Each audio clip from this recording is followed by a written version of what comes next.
اس شخص سے اگر آپ اس جیسے جو زہریلے پروپیگنڈا جو پی ٹی آئی کرتی ہے اس سے بات کریں تو وہ جناب بتاتا ہے کہ جناب اتنے ارب اس نے دینے ہیں، اتنے ارب اس نے دینے ہیں، اتنے ارب اس نے دینے ہیں، ہمارا حق مار لیا.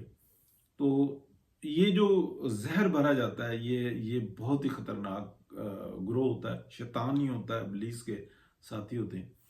اس کے بعد اگر آپ دیکھیں تو بلوچستان ہے. بلوچستان میں آپ خاموشی کے ساتھ دیکھیں گے کہ دو گروہ جو ان سے نا، ایک جو بیچارے غربت اور پسماندگی کی وجہ سے تعلیم حاصل نہیں کر پا رہے، اور دوسرے جو ان سے ہیں وہ ایسے غیور لوگ ہیں کہ وہ اپنے پیٹ کاٹ رہے ہیں، اپنا خون جلا رہے ہیں، لیکن وہ کوشش کر کے جو ہے نا اپنی نسل کو جو ہے نا وہ آگے پڑھا رہے ہیں، تعلیمی یافتہ بنا رہے ہیں. تو وہ 100% جیتیں گے، اور اس کی وجہ یہ ہے کہ تعلیم ہی جو ہے نا وہ راستہ دیتی ہے. میں اسلام آباد سے تعلق رکھتا ہوں، تو بے شمار بلوچستان کے لوگ یہاں پہ آ کے آباد ہوئے ہیں اور بہت اچھی زندگی گزارتے ہیں، اور بلکہ وہ کوشش کرتے ہیں کہ بلوچستان کے جو دور علاقوں میں جو ان کے رشتہ دار ہیں وہ بھی پنجاب کے اندر موو کریں، اسلام آباد میں آئیں اور کاروبار کریں. اور اسپیشلی جو ہینڈی کرافٹس وغیرہ کے بہت سارے کام کرنے والے وہ لوگ یہاں پہ موجود ہیں، اور وہ ان کا حق ہے. لیکن آنے والے وقت میں جب تعلیم زیادہ آ جائے گی تو بنیادی طور پہ یہ لوگ بھی وہیں پہ شفٹ ہو جائیں گے، بہت بڑی تعداد وہیں پہ شفٹ ہو جائے گی. اس لیے کہ بلوچستان تو ایک سونے کی چڑیا ہے، اس لیے پوری دنیا سے جو ہے نا وہاں پہ زہر گھولا جاتا ہے، دماغوں کو خراب کیا جاتا ہے، وہاں پہ تعلیم سے روکا جاتا ہے. تو یہ چیز ہے. اس کے بعد آ جاتا ہے سندھ کا. تو سندھ کے اندر دیکھیں ایک ریس ہے، شہری علاقوں میں لوگ گھسے جا رہے ہیں. آبادی کی جگہ جو ہے نا وہ اب بہت ڈبل سے بھی زیادہ ہوئی ہوئی ہے، یعنی کہ جتنی آبادی ہونی چاہیے اس سے ڈبل سے بھی زیادہ جو ہے نا آبادی ہے. پارک ختم ہو گئے، گرین ایریاز ختم ہو گئے، لیکن تعلیم کے اوپر جو ہے نا بہرحال ان کا فوکس ہے. وہاں پر بھی بہت بڑا مافیا ہے، یہ اسکول مافیا. چھوٹے چھوٹے سکولز بنائے ہوئے ہیں، بڑے بڑے سکولز بنائے ہوئے ہیں، لیکن بہرحال تعلیم مل رہی ہے. سندھ کے اندر جو ہے نا اب لوگوں کو احساس ہوا ہے، تو وہاں پہ دو طبقات پائے جاتے ہیں. ایک تو وڈیرا ہے، وہ اپنے بچوں کو پڑھاتا ہے اور خاص ماحول میں پڑھاتا ہے، اور وہاں پہ بےحسی سکھائی جاتی ہے کہ ہم نے رول کرنا ہے، ہم رولرز ہیں. ان میں جو نیچے سے لوگ اگر کچھ کوشش کر کے آگے بڑھ جاتے ہیں تو انہی میں شامل ہو جاتے ہیں، جبکہ نچلا طبقہ بھی کوشش کر رہا ہے، جو درمیانہ آپ کہہ لیں کہ کسی نہ کسی طریقے سے تعلیم دی جا سکے تاکہ یہ جو ناروگی سیاست ہے نا اس سے نکلے. اس کے بعد آخری نمبر آ جاتا ہے پنجاب کا، جو تقریباً اثر رکھنے میں 70% ہوتا ہے پورے پاکستان میں، لیکن اس کی آبادی کے لحاظ سے تقریباً 55% ہے پاکستان کا. تو اس کے اندر جو اس وقت میں صورتحال ہے وہ یہ ہے کہ اسکولنگ کے اوپر ایک خاص توجہ ہے، اور اسپیشلی بچیاں جو ہیں وہ بہت زیادہ اٹریکٹ ہوئی ہیں اس سال کے اندر، وہ مریم نواز سے ہوئی ہیں. جبکہ اس سے پیچھے جو آپ کہہ لیں کہ جو پی ڈی ایم کا دور تھا جس میں بہت زیادہ پی ایم ایل این کے اوپر تنقید ہوئی، اور تنقید اس لیے ہوئی کہ سارا بوجھ ان کے اوپر آ پڑا تھا اور پاکستان کو بچانا تھا. گالیاں بھی کھائیں اور خدمت بھی کی. کچھ اپنی بھی غلطیاں، لیکن اس کے اوپر اس وقت میں نہیں بات کریں گے.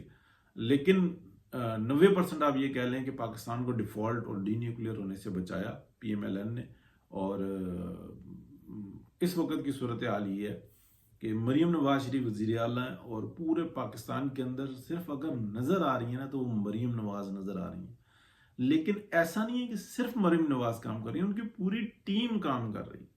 وہ جاتی ہیں کہیں کہیں پہ، انوگریشنز ہوتے ہیں، کہیں پہ کوئی سیمینارز ہوتے ہیں، کچھ فنکشنز ہوتے ہیں اسکول کالجز میں، تو بچیاں بچے جا کے کس طرح سے ملتے ہیں. بچے دیکھیں جب ماؤں کے ساتھ ہوتے ہیں تو وہ بچے ہی ہوتے ہیں، اور کس طریقے سے گھیر لیتے ہیں، اور بڑی خوشی کے ساتھ مریم نواز شریف ان کے ساتھ پکچرز بنواتی ہیں. ہر بچے کی کوشش ہوتی ہے ان کا بس چلے تو جس طریقے سے نظر آتا ہے وہ ایک ایک بچے کو اپنے ساتھ کھڑا کر کے اور سیلفیز لیں.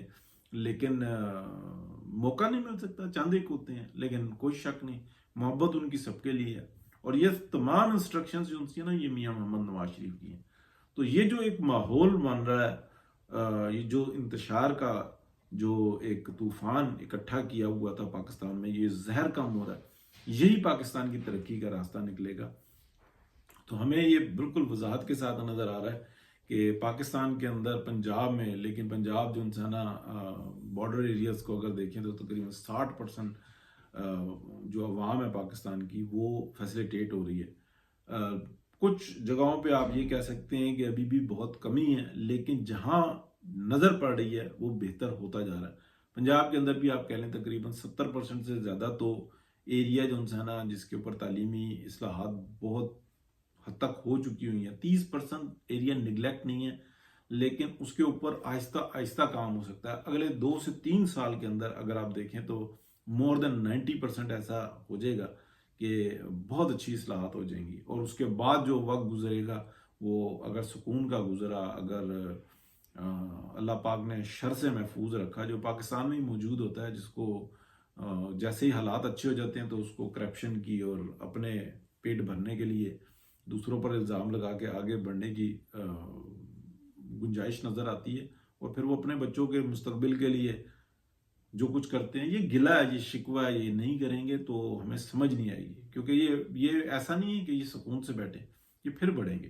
تو یہ جو سکون جو ہے نا یہ بہت اچھا جو انسان ایک پاکستان کا مستقبل نظر آ رہا ہے، اور بات اس پہ کرنا ضروری تھا کہ تعلیم کے اوپر سب سے زیادہ انویسٹ ہونا چاہیے، اور انویسٹ جو ہے یہ ہمیں ریٹرن کرے گا، یہی بچے آگے بڑھ کے پاکستان کو سنبھال لیں گے۔ ایسا نہیں ہے، پاکستان کے اندر یہ سسٹم ہی نہیں ہے، یہ وقت کا جبر ہے، حالات کی مجبوری ہے کہ ہمارے سامنے شریف خاندان نظر آتا ہے، لیکن جو شیطان ہے نا وہ یہ کہتا ہے کہ ان کو نکال دو، اس لیے کہ وہی تو اچھا کر رہے ہیں، اور نکلیں گے نہیں، یہ سر کا تاج بن جائیں گے، لیکن پورا پاکستان آنے والی نسل آگے سنبھال لے گی، جو پڑھی لکھی ہوگی، جو قابل ہوگی، جو دیانتدار ہوگی۔ صرف پڑھا لکھا ہونا کافی نہیں ہوتا، دیانتدار، ایماندار اور جذبہ، ان کو آگے ہونا ہوتا ہے، ورنہ تو شیطان سے زیادہ پڑھا لکھا کوئی ہے؟ شیطان سے زیادہ ڈگریاں کسی کے پاس ہیں؟ کیا ہمارے سپریم کورٹ میں شیطانوں کی کمی ہے؟ کیا یہ کم پڑھے لکھے ہیں؟ کیا یہ ہمارے جو جرنیل ہیں یہ کم شیطان ہیں؟ کیا یہ قابل نہیں ہے؟ لیکن نیتیں خراب۔ تو جو تعلیم ہوتی ہے یہ نکھار دیتی ہے، جب جو انرجی ہوتی ہے نا، جو پازیٹیو انرجی ہوتی ہے، اس کی طاقت بہت زیادہ ہوتی ہے، کیونکہ وہ ڈیلیور کر رہی ہوتی ہے۔